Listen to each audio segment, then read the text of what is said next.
Fala, amigos, tudo bem? Primeiro, comunicar a vocês aí que a partir de quarta-feira que vem a gente vai ter aí um intruso em Curitiba, o nosso amigo Pedro Braz vai vir nos visitar. A Giane, felizmente, vai acolher esse desabrigado, porque eu ia acolher ele aqui, até comprei um colchão inflável bom, mas a Giane, não, ele fica aqui em casa, graças a Deus, menos conta de luz e menos conta de água que eu vou ter que pagar para alguém que eu não gosto. Então, a gente vai ter o Pedrão aí semana que vem, então eu possivelmente passaria o estudo para terça-feira, tá? De forma excepcional, né? Vou passar para terça-feira, possivelmente, o estudo. Eu assisti bastante os jogos do fim de semana e tal. Teve um só que eu não consegui assistir ainda, que foi Spartans e.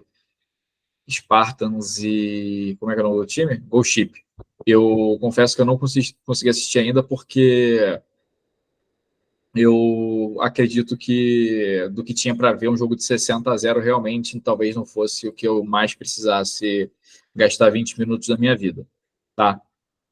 Eu dei uma mudada da minha mentalidade em relação a algumas paradas nas últimas semanas. Eu parei de me preocupar com umas coisas que acontecem da forma que elas acontecem. Principalmente, assim, eu nunca fui um cara que fiquei me preocupando tanto com o extracampo em relação à organização e tal. A Sakai até deu uma brincada se a gente ia fazer um sermão da montanha em relação a algumas coisas em relação às ligas e tal, sobre a gente ter. Sobre as ligas não se organizarem em relação à quantidade de árbitros e tal, fazer algumas rodadas meio malucas, mas assim, eu estava me importando demais com o que os árbitros faziam de forma errada dentro de campo. Aí eu parei, olhei e falei, velho, todo respeito, se as pessoas que deveriam estar preocupadas com a sua própria entrega não estão preocupadas com a sua própria entrega, por que eu, aqui, no alto da minha insignificância, vou me preocupar com quem só quer fazer algo mais performático ou, poxa, aprendi com o meu erro. O Rafael Negreiros, ele é técnico da seleção brasileira feminina, e aí ele estava em Curitiba aqui no fim de semana, troquei uma ideia com ele, muito muito legal, e a Raquel conhece ele, sabe que ele está fazendo educação física, é um cara que tem estudado pedagogia, e ele consegue atrelar isso muito bem ao esporte. Ele virou para mim e falou assim, Coin, tem uma coisa que eu não concordo que você que você fala, que é a gente tentar aprender antes dos nossos erros. Adultos só conseguem aprender com seus próprios erros. E eu falei assim, pô, talvez seja verdade isso, tipo, talvez seja verdade um cara estudando uma coisa cientificamente comprovada, e eu falando talvez seja verdade, mas eu acho que o principal disso cara, é verdade. É verdade. Só que tem uma coisa que é pior do que isso, é que os adultos árbitros erram numa semana, aí na outra semana erram de novo, e aí na outra semana eles erram de novo, porque trocou. Antes era na jarda 20, agora é na jarda 30, eu só sabia quando era naquela jarda. Então, assim, eu tô vivendo uma paz de espírito essa semana, que eu não me irritei com nenhum lance. Quando eu tenho algum ponto interessante para falar, eu mando para o Pedro Barros, mando para o Marcelão. Tenho trocado muita ideia com a galera. O que o Brandon Cruz falou de você ter os seus pares e você ter os seus pares, você ter os seus grupos para você conseguir ter essa troca de ideia para quem já está no estudo de regras há muito tempo. Eu já falo isso há muito tempo, eu acho que pelo menos desde o começo do curso de regras do ano passado, eu falo, cara, tenham os seus pares que você possa debater. O Pedrão entrou como aluno, hoje é um cara que apita super bem, a gente troca muito vídeo, troca muita ideia. Obviamente a gente fala também sobre algumas questões que são de extracampo, mas acho que o principal é que a gente tenta, dentro do conhecimento um do outro, ter algum ganho em relação ao que o futebol americano né?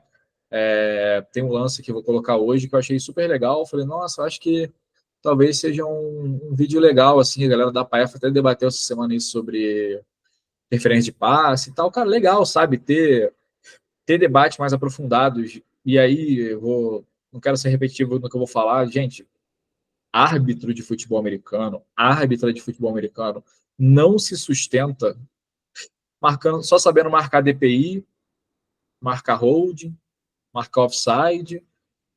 Se isso é, como o Bruno Cruz falou, isso aí é 70% do jogo, né? Esse basicão aí é 70% do jogo. Se tu optar um jogo que só tem básico, tu vai bem pra cacete, né? Tu não vai errar. Mas aí o problema é quando tem mais coisa, né?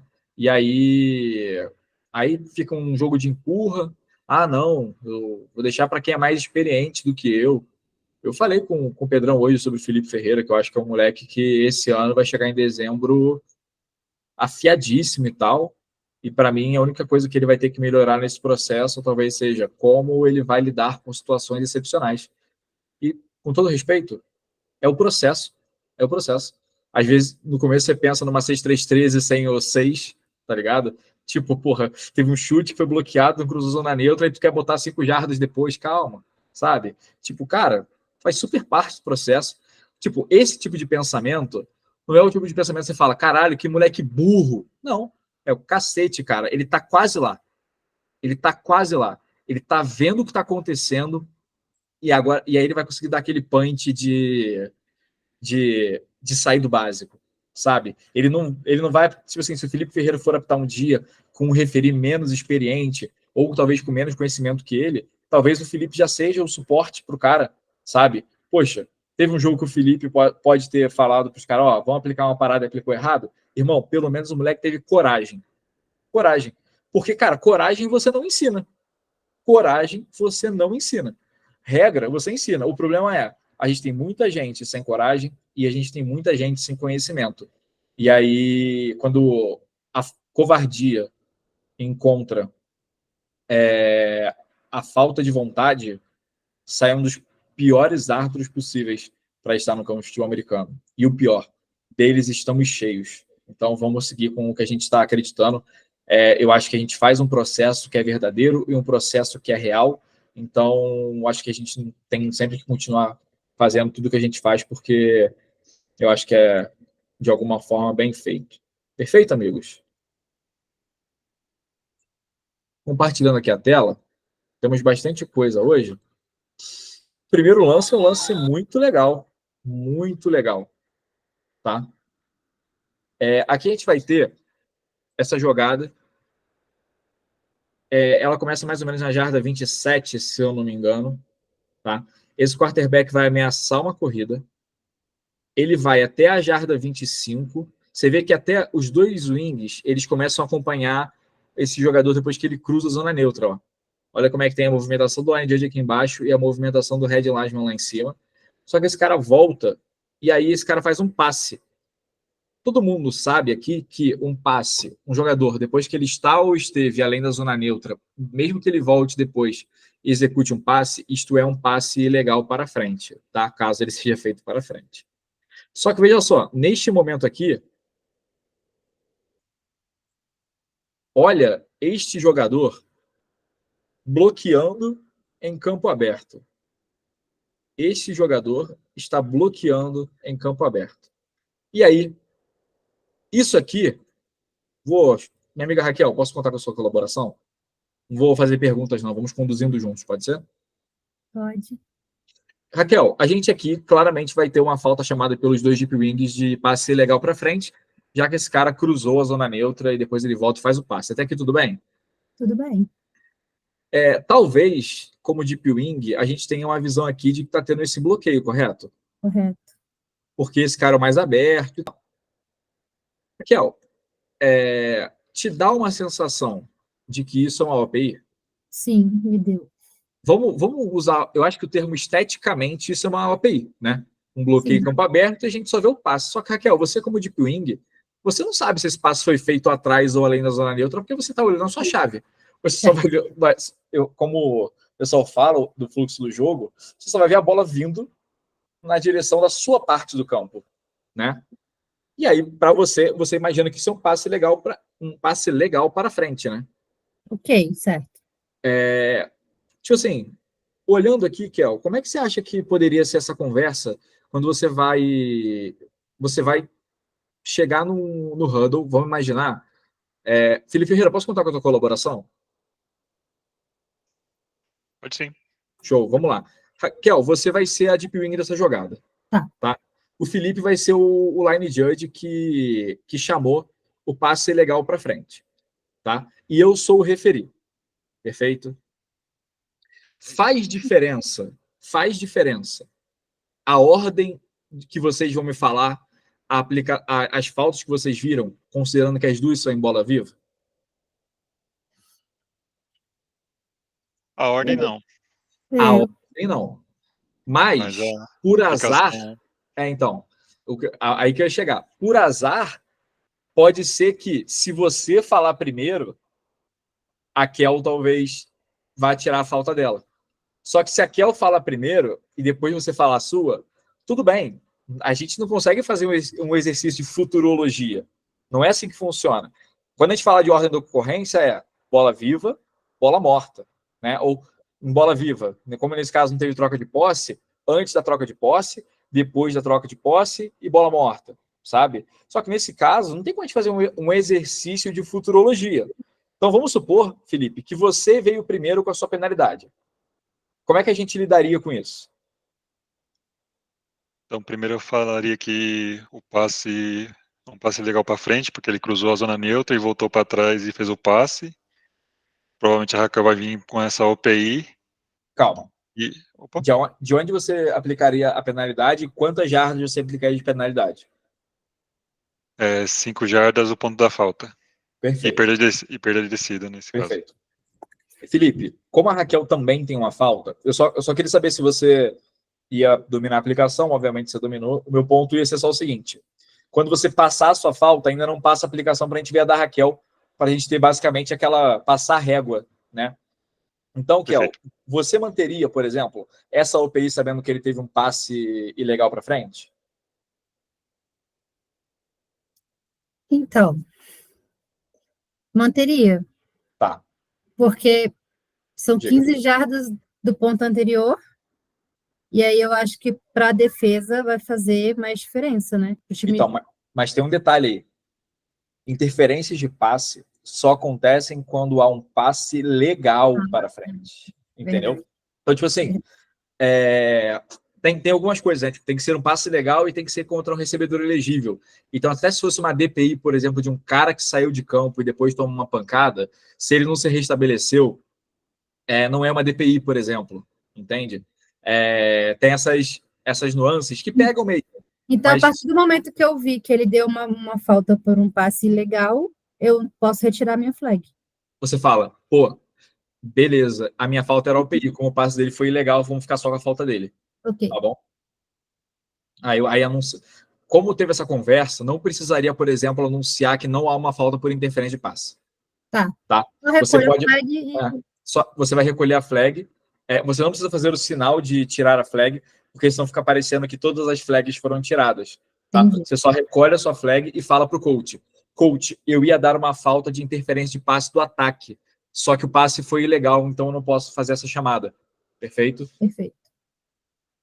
E aí, você está vendo, Kel, que você, do fundo, participou de um huddle, onde tem uma chamada sua, e você consegue, por exemplo, sair deste huddle com uma informação para a lateral. Então, você consegue estabelecer a comunicação. Tá? E sempre é legal falar, ter essa comunicação com os técnicos, por exemplo, antes do referee anunciar a falta. Tá? Porque aí a gente resolve um problema antes disso ser um problema. Tá bom? E um outro processo também interessante, tanto para DPI para OPI, não, acho que só para OPI no caso, é perguntar para os wings se a bola cruzou ou não a zona neutra. Perfeito. Aí, eu ri porque eu olhei para a televisão, o cara do Fortaleza caiu sozinho. É sempre bom ver o Vasco em algum tipo de desespero. Mas o grande ponto é o seguinte: nesse caso, tá? Nesse caso, não foi necessário, tá? Mas se tivesse, por exemplo, um desvio antes da zona neutra, por mais que essa bola tenha cruzado, isso, por regra, é considerado não tendo cruzado. Tá? É bom a gente ter essa percepção. Beleza? Beleza. Temos aqui um vídeo muito legal que eu queria falar sobre proteção, porque eu acho acho que é uma coisa... Vou deixar o vídeo rodando, tá bom? A gente tem algumas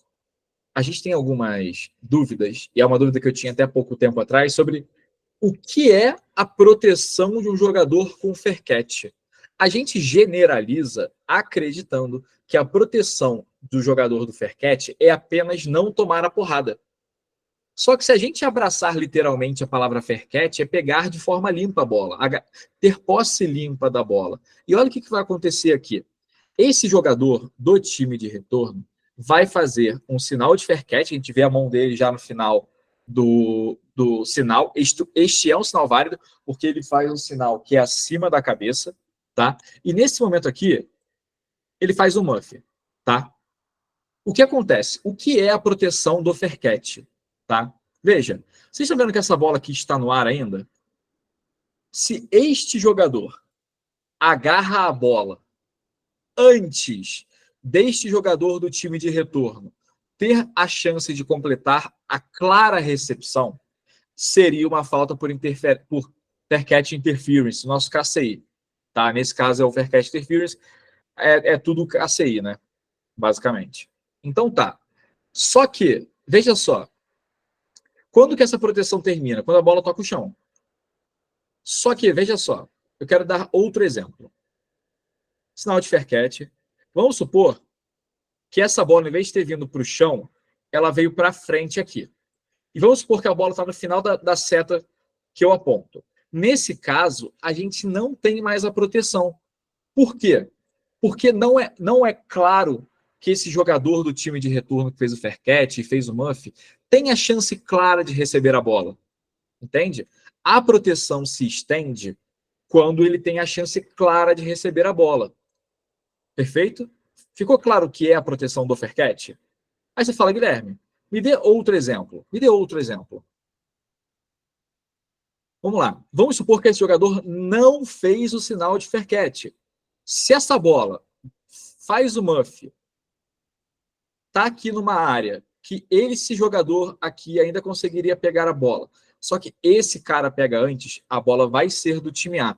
Porque se o jogador não fez o sinal de fair catch, ele teria a chance de completar a recepção. Só que como ele faz o muff e a bola vai para frente, ele não tem a proteção do fair catch. Tá? Se esse cara pega a bola antes dele ter a chance de pegar, interferência como a gente sabe. Tá? Saca, eu vou deixar você complementar já. Tá? Mas, quando o jogador sofre um muff e ele não fez o sinal de fair catch, se a bola for recuperada pelo jogador adversário antes desse jogador completar o processo, a bola vai ser do time A. Perfeito? Kel, você fez uma cara de confusa. Quer tirar alguma dúvida? Ficou confuso. Tá. Ficou confuso. Kel, você é habilitada, concorda? Uhum. Eu não sou habilitado. Reprovei 2 vezes na prova do Detran. E eu fiquei com tanto ódio que eu quase fui preso por ter desacatado uma pessoa do Detran, porque eu tinha passado a noite no hospital, tava mal pra cacete, e aí eu dei um berro no carro, assim, mas foi tipo um berro de raiva de mim. E a pessoa falou assim, você está meio exaltado. Você queria o quê? Que eu prevaricasse? Aí eu fiquei assim, nem sei o que é prevaricação, porra. Volta com essa porra desse carro pra lá, foda-se também. Raquel, voltando pro que importa. Você é habilitada, correto? Eu não sou habilitado. Se o carro está com a documentação toda regular e você passa numa blitz, você vai ficar presa na blitz? Não. Por quê? Porque você tem o direito, Raquel. Você tem a proteção contra ficar presa na blitz, que é a carteira de motorista. Só que eu não tenho. Se eu passo numa blitz e chega um policial e pega o carro, sabe de quem vai ser o carro? Do policial, Raquel. Ou seja, o sinal de fair catch e a carteira de motorista têm exatamente o mesmo efeito quando estamos falando de proteção e regras. Então, nesse caso, como ele pediu o fair catch, e aí aí rola esse muff, o que acontece aí nesse caso, se o time A recupera? Nesse caso, saca, o completo e você toca o barco, pode ser? Vai. Neste caso, como a bola já não tinha uma possibilidade real desse jogador do time B completar a recepção, seria a bola do time A. Tá. Porque ele tem que ter a clara oportunidade, que é, tipo, a bola tem que estar perto dele. Só que, como essa bola foi para o chão, lembra que eu falei que quando a bola vai para o chão, perde a proteção? Então, tem o Muff. Bola recuperada pelo time A, a bola tocou no chão, se o time A recuperar a bola do time A. Tá? Tá. Ficou claro essa parte? Ficou. Beleza. Fala, Sakai. Até para complementar, uma parte do porquê que falar, por que essa proteção continua. Quando que essa proteção? Vamos esquecer a situação em que ele não pediu parquet. Vamos considerar só a situação do vídeo que ele pediu parquet. Quando que termina? Foi o que o Gui estava explicando agora. Enquanto for uma tentativa de recepção. E aí, por isso que falar, enquanto ele tiver clara oportunidade de receber o chute, ele tem essa proteção. Ah, mas e se ele começar a andar para frente, pipocando a bola até em zona do outro lado? Ele tem a proteção de que ele pode tentar essa recepção. A bola vai voltar lá onde ele começou a pipocar a bola. Mas ele tem essa clara oportunidade e a proteção de receber esse chute. Então, basicamente, se ele estiver catando cavaco, ele está com a proteção e é dele. Enquanto a bola não encostar no chão, ele tem a proteção da recepção. E essa parte de tocar o chão é importante, por quê? Porque aí é onde começam as definições que todo mundo fala, a definição é importante. A partir do momento que essa bola toca o chão, não é mais uma recepção, é uma recuperação de chute. Então, você não pode ter um fair catch numa recuperação. A própria palavra fala em inglês, né, a tradução. Fair catch é recepção justa. Mas, tipo, o importante é que é uma recepção. Não é uma recuperação justa. É uma recepção. A partir do momento que essa bola toca o chão, é uma recuperação. Então, não tem mais a proteção. Então, esse é o ponto. Enquanto for uma tentativa de recepção, ele tem essa proteção. Tá?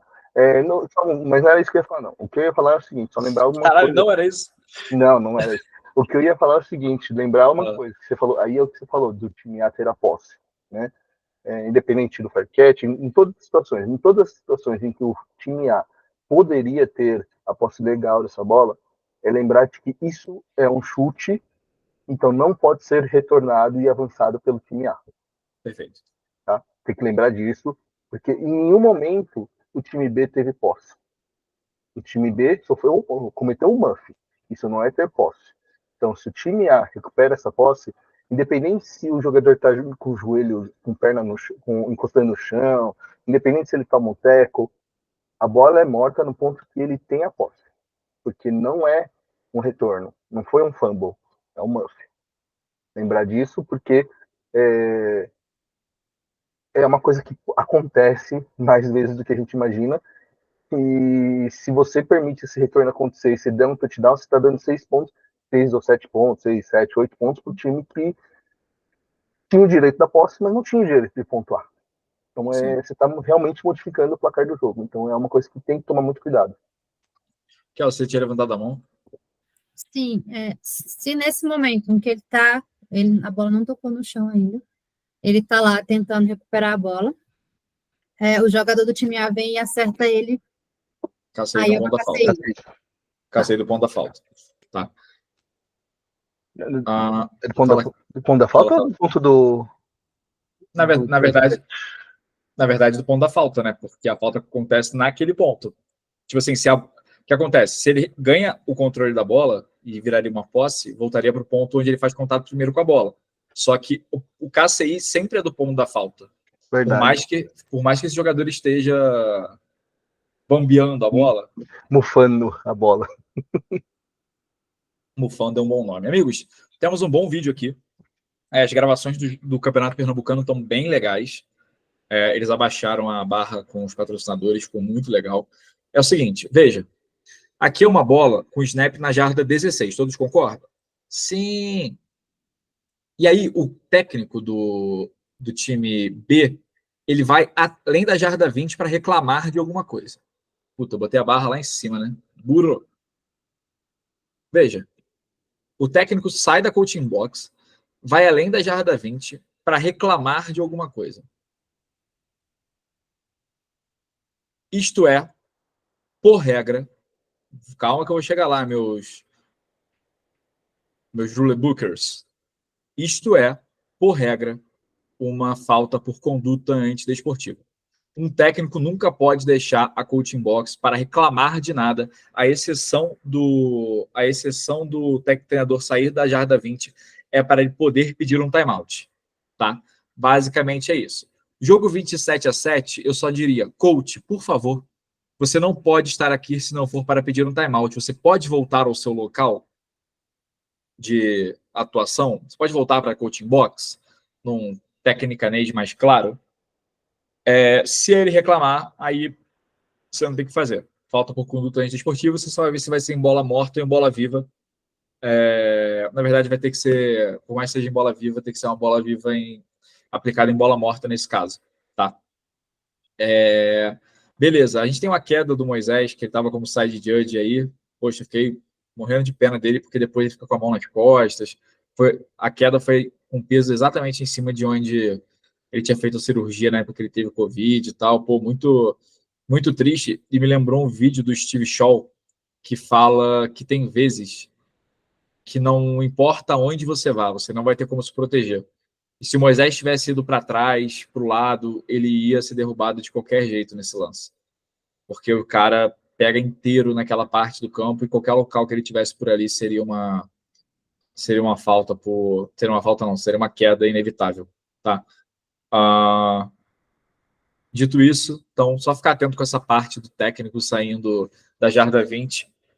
As nossas concessões, gente, alguns locais permitem demais os técnicos entrarem eu quero usar o termo interpretação errada da regra, tá? Ou interpretação errada das permissões, sabe? Tipo, aqui no Paraná, eles tinham um negócio que era o spot laranja. Não, porque na NFL eles usam o spot laranja. Aquele negócio da seta laranja é só para apontar, basicamente, a linha necessária, né? A linha que você alcança a primeira descida. Aquilo não fica no pé do árbitro toda a descida. Não existe isso, sabe? Tinha outro sinal também, que era esse aqui de tem mais recebedores no meu lado do que no outro, para ajudar o back judge, que é uma coisa que nem existe. O back judge sabe contar que 3 é maior do que 1, 2 e 2 são números iguais, e por isso a gente teria o line judge como lado forte. E essa permissão que se dá aos técnicos, sabe? E assim, a maioria já não usa mais isso aqui, tá? Senão fica parecendo que a galera ainda usa. Poucas pessoas ainda usam e tal, mas estão desapegando também. Mas o que eu ia te falar é que quando você deixa um técnico no meio de uma jogada, após uma jogada ir até os números, vou retomar a minha grande analogia, depois de uma grande analogia que foi da carteira de motorista. Raquel, nota para a minha analogia da carteira de motorista. Qual foi? Nota. Nota 8, nota 8. 8, foi boa, né? Foi boa. Foi criativa. Nota dó. Não, ela achou boa, porque fez ela entender. Ela não vai ser cruel dessa forma. Ela não vai ser cruel dessa forma.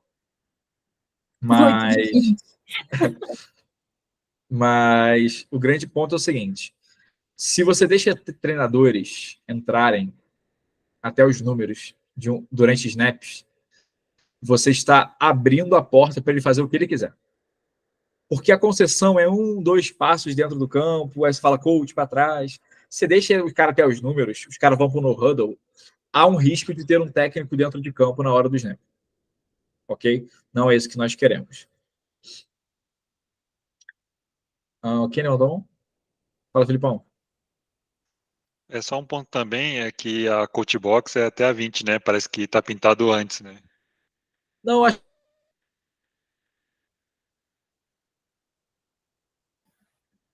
Travou? Eu travei? Travou. Agora voltou. Opa. Não, a coach box está aqui, ó. Mas tá na 25. Tá na 25, né? Mas na verdade é de 20 a 20, né? 20 a 20. 20 a 20.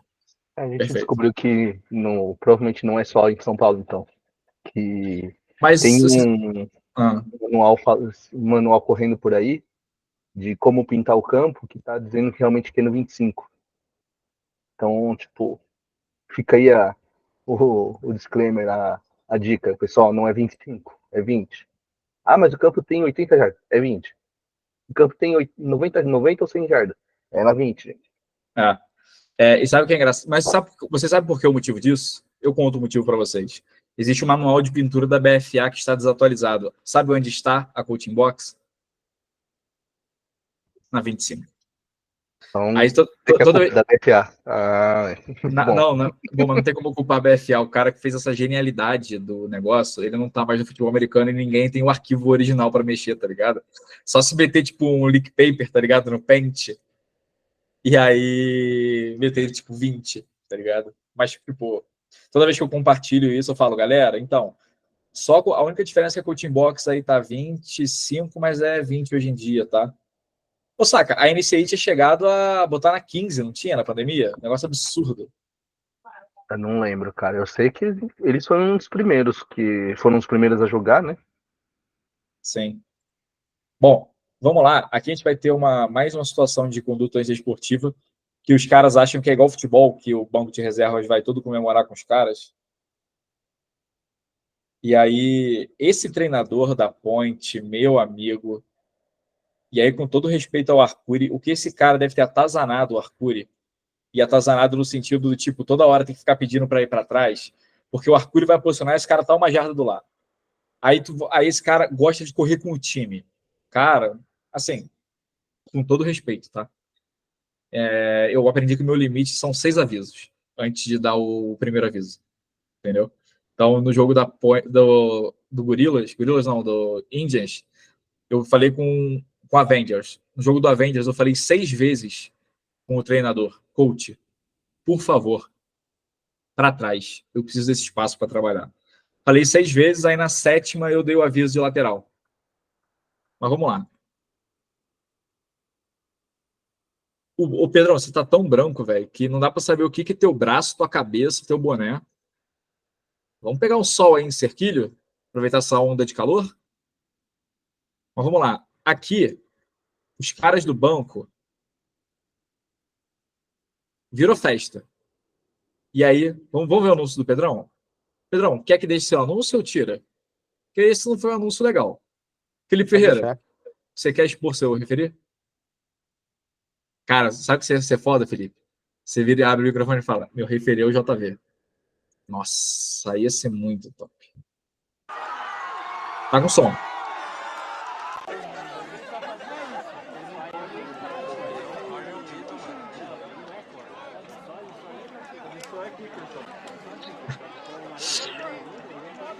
O que eu sou muito fã do Pedrão é que o Pedrão é um puta anunciador. Ele só tem um defeito com um anúncio. Felipe Ferreira, você que já apitou com o Pedro, você vai reparar. Sabe qual é o único defeito do Pedro como um cara que anuncia? Se tiver troca de posse. Putz! Se tiver troca de posse, irmão. Nossa! Qual lado? Quem que é? É aqui ou é lá? E é o único tipo de coisa que o Pedro, os vídeos antigos dele parecem os novos. É a única coisa. É a única coisa. De resto, nota 10, Pedrão. Sakai, passei pano pro Pedro ou fui na ferida? Eu acho que meio a meio, vou dizer. Você colocou o dedo e colocou você colocou depois um curativo. Perfeito. Você reparou que eu sou outra pessoa, né? Eu mudei. É. Como diria Cristiano Araújo, mas meu bem, você mudou. Deixou de sentir frio em Petrópolis para sentir frio em Petrópolis para sentir calor em Curitiba. Foda, né, velho? Me prometeram que falaram assim, um ano atrás estava 9 graus. Fica assim, porra. Estragou, né, o frio. Deixa eu só. Assim, um único parâmetro que mudou de Curitiba nesses últimos meses foi você. Então. É verdade. E talvez a questão de ser bonito, né? Eu sou muito bonito em Curitiba. É bizarro. Por isso que a gente chama Curitiba de quê? Eu prefiro crer que quando eu ando na rua as pessoas olham e falam assim, quem é este gato? Entende? Porque quem é esse estranho cantando Marília Mendonça aos berros na rua? Eu prefiro que seja Eu prefiro que seja pela minha caricata. Tira o áudio do vídeo. Pô, o meu vídeo travou. Vou fechar e vou abrir. Mas tirou, senão fica surdo aqui. Não, o vídeo travou. Tipo assim, nenhum clique era aceitável mais naquele vídeo. Deixa eu abrir aqui de novo. Acho que é o último vídeo, inclusive. Hoje eu tô um passador de pano, hein? Vou passar pano nesse último vídeo. E não, é o 5º vídeo ainda. Compartilhar aqui. Cara, Adilson Batista é o técnico do Amazonas? Incrível, hein? Vamos lá. Cara, aqui a gente tem uma coisa, e aí eu queria... Esse aqui eu não vou nem me alongar muito, que tem 2 situações aqui que para mim são muito claras. Tá? A primeira, a gente vai ter uma violência ao passador claríssima no quarterback, que esse quarterback toma um soco na cabeça. Ok? Vou até passar aqui um pouco mais rápido.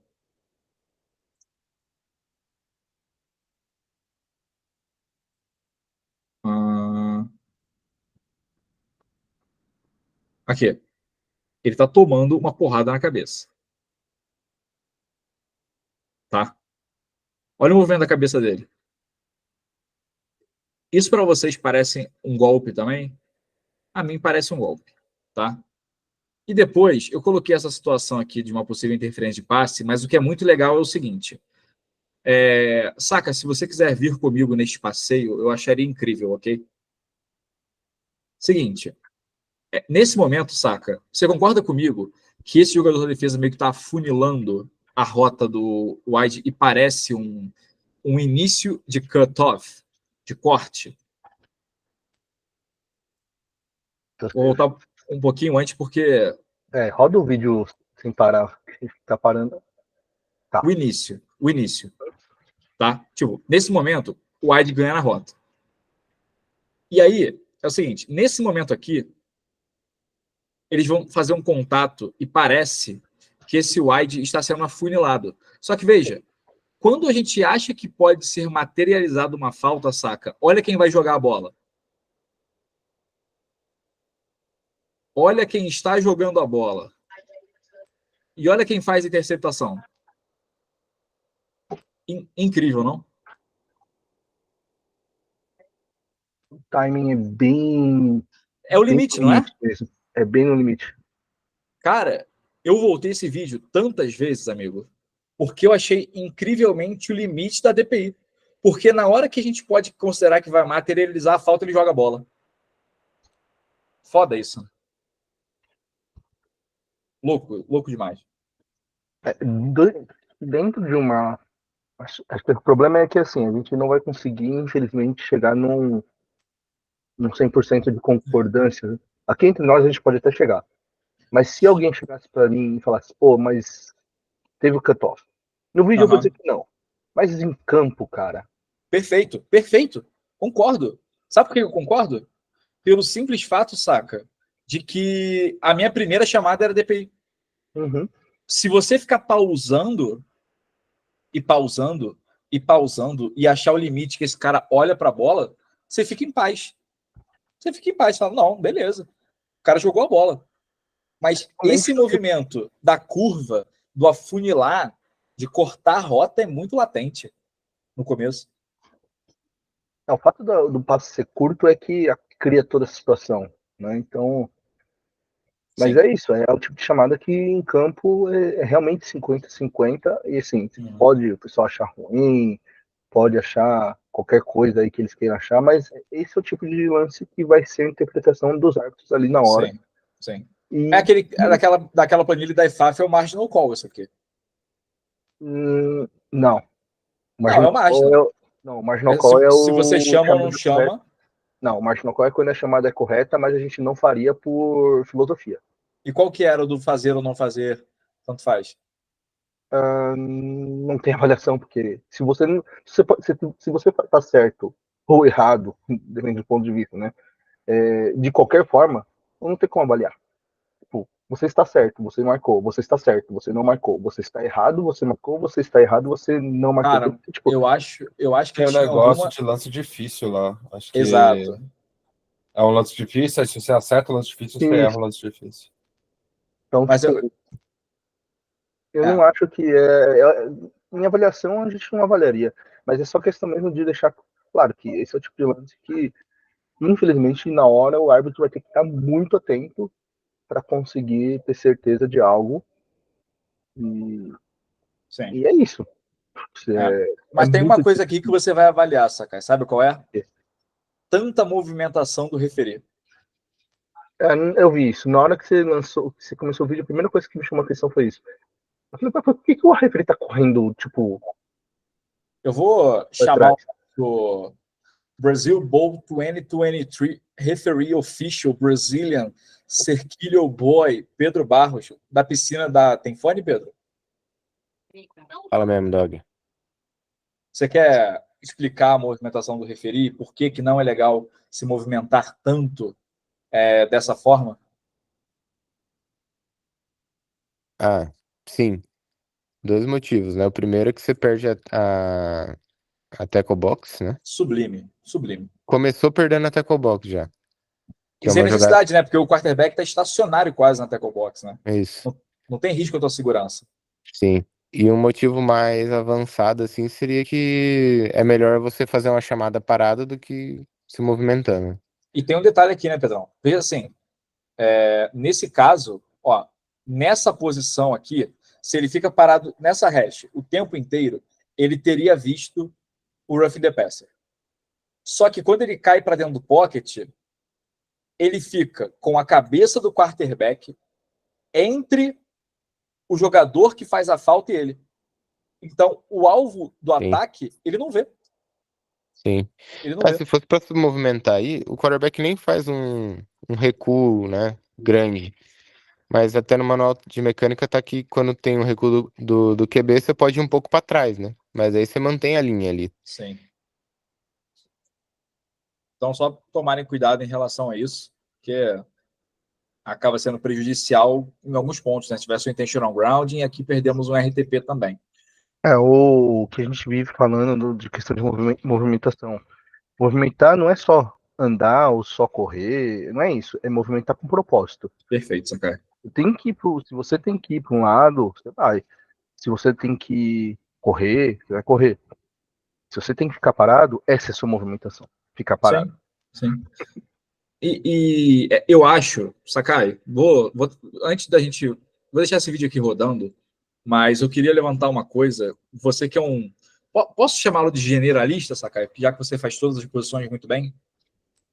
Tirando referir. Pode. Né? Tirando Não, referir. Não, referir você expulsa o jogador errado, Sakai. Acontece. Deixa pra lá esse tema, cara. Vamos lá. Você não vai entrar no Itaquerão.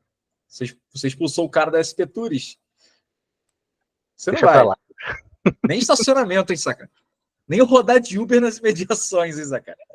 Seguinte. Saca, você acredita que as pessoas... E aí é uma coisa que eu vejo muito, tá? Só tô enviesando mesmo. Saca, você acha que as pessoas, quando elas fazem uma posição muito tempo, e depois elas vão para outra posição, por exemplo, um cara que é wing e depois vai para umpire, que ele fica com os vícios da posição anterior, então ele como umpire do nada quer dar spot, sabe? Quer determinar maior avanço. Cara, eu vou dizer que, usando a minha experiência, que foi o que você falou, eu não faço isso porque eu consigo diferenciar muito bem quando a posição que eu estou. Mas... Não é mais. Não, mais as outras pessoas. Tá, falando das outras pessoas aí que é a questão. Se pode acontecer, eu acho que pode acontecer sim, de a pessoa estar tão acostumada a fazer uma posição de campo, quando ela vai para outra posição, ela vai ter essa tendência de usar o que ela sabe, que ela conhece, que ela tem experiência. Sim. Né? E só que o problema é esse, nem toda experiência às vezes é válida para todas as posições. Exatamente. Né? Igual ser um back judge como referido, nada você vai, sei lá, sair da linha que determina o que é a tackle box. Porque se teu ímpeto inicial é ir para trás como back judge, por exemplo, né? Pô, mas aí, assim, poderia ser, mas aí, assim, é um negócio que é até extremo, né? Você teria que... Sim. Foi só um exemplo mesmo. Sim, eu entendi o seu exemplo. É aquilo, eu acho que quando a gente tem a noção de que a gente está fazendo uma posição que a gente não tem feito ultimamente, ou que você nunca fez antes, o ideal não é vir com os vícios antigos. Aham. Acho que o ideal é vir com a cabeça limpa. Você vai ter algumas coisas que você vai poder aproveitar, obviamente. A arbitragem, por mais que as posições sejam diferentes, ainda é uma arbitragem, né?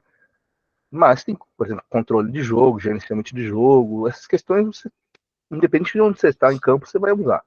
Sim. Mas em questão de movimentação, em questão de o que você, suas chaves, essas coisas, acho que tem que vir com a cabeça limpa. Porque se Sim. você vem com um vício, putz, você não vai aprender. Aham. Você não vai aprender. Você vai estar querendo só adaptar o que você sabe para essa nova posição. E não é assim que funciona. Não é intenção, né? Não é nem questão de intenção, é questão de que não funciona. Pô, Sim. você falar que o Umpire e o wing, vamos lá, um deep wing, um wing e o Umpire, eles vão fazer as mesmas coisas, não, você Não. tá mentindo. Tá Sim. mentindo, porque são três posições que são extremamente diferentes. Uhum. Então, acho que sim, se você tem vícios, principalmente de movimentação, de chave, cara, é hora de você limpar a cabeça e ir como se fosse um novato daquela posição. Você vai carregar a sua experiência de tudo que você já conhece do jogo, regras, aplicações e tudo mais, só que você tem que limpar a sua cabeça e falar, pô, é um jogo novo, é uma posição nova. Uhum. Raquel, exatamente aonde que eu menti? Pode abrir o seu Não, microfone. na hora que o Sakai falou, aí você vai estar mentindo. Então, só Ah, tá. brincando. Bom, aqui tem um vídeo que é uma adaptação não, né? Uma atualização do manual de mecânicas para essa temporada, para a temporada passada, que é o seguinte: quando um jogador não cruza os números, se um defensor fizer o match com ele, né, vier a marcá-lo, a gente não dá a falta por substituição ilegal. E é o que acontece aqui, muito bem organizado pela arbitragem. O 47 entra em campo, e aí o número 8 vai fazer o match com ele. O meu grande ponto é o seguinte: veja só. Agora falando sobre os processos de substituição, tá? Cara, o ataque tá se posicionando ainda, o umpire já sai da bola. E assim, não é este umpire. Quase todos os umpires saem da bola antes do processo de substituição ser completado. Pô. Aí, beleza. Esses caras ainda estão se posicionando, nem foi olhado para trás para ver se a defesa estava se alinhando ainda. Aí vai entrar um 47 aqui, aí beleza. Bom, processo de substituição, show de bola. Só que da mesma forma que esse cara entrou, já sai rápido. Cara, nem deu tempo de saber se a defesa vai reagir a essa substituição ou não. A gente tem que ter mais calma com isso. Ah, e se estourar o relógio do ataque? O problema é do ataque que substituiu tarde. Tá? Então a gente tem que esperar um pouco mais nesse processo de substituição. Olhar quem vai liberar se o umpire pode sair pela causa da substituição é o referee. Tá?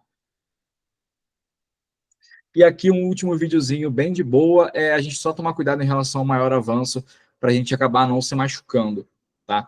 Nessa jogada, o line judge vai ter o maior avanço aqui na 39, né? E aí, esse cara quase cai em cima dele. O que é o certo aqui? Espera um pouco mais aonde você estava. Espera. E aqui, ó, quase dá uma M absurda, tá? Então, só tomar cuidado em relação a isso.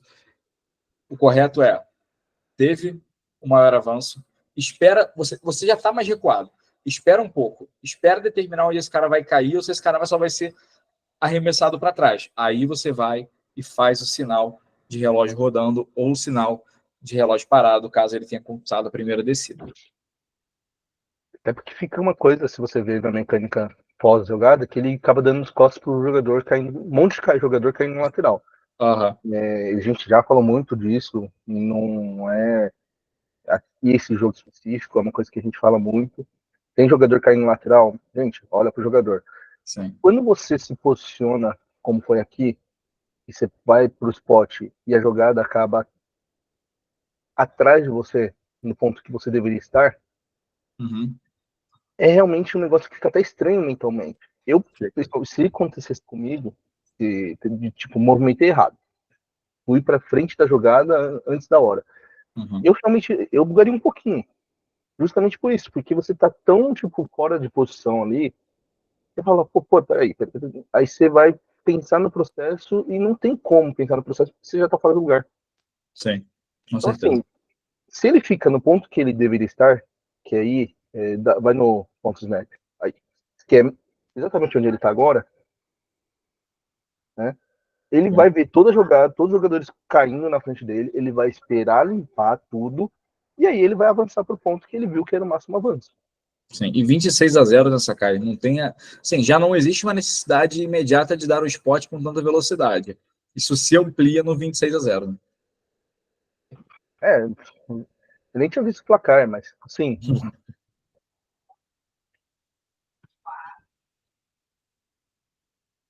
Amigos, só para lembrar vocês, aos 10 que estão aqui, se alguém ficou com a gente até o final, a gente lançou a camisa de manga longa da IAFA, tá? Alguns locais têm a necessidade da manga longa. Então a gente lançou, já está disponível no link para compra. Amanhã eu vou lançar junto com aqui o. Amanhã eu vou lançar alguns links, tá? Vai ser o link do estudo, o link do Pure Ficheiro em inglês com a jogada do Paraná, o link do Pure Ficheiro em inglês com o vídeo da jogada de São Paulo, aquela que a gente debateu de violação de toque legal, sim ou não, beleza? E o link. Você não colocou o gol? Bloqueado? Das costas, não. Eu esqueci completamente. Mas eu lembrei hoje mais cedo, fui lavar a louça, quando eu voltei já tinha esquecido de novo. Pô, mas aquela jogada lá tinha que ser discutida, cara. Só pelo entretenimento, né? Só pelo entretenimento. Pô, nossa, cara. Errei, foi moleque. Eu tentei. Então, amanhã bastante link para vocês assistirem. E quem quiser comprar camisa de manga longa, tá lá. O pessoal do EAFA+, vai ter desconto, tá? Aí eu mando para vocês no grupo do EAFA+, e a gente se fala. Combinado, queridos e querida? Tá bom? Bom, vou parar aqui a nossa apresentação.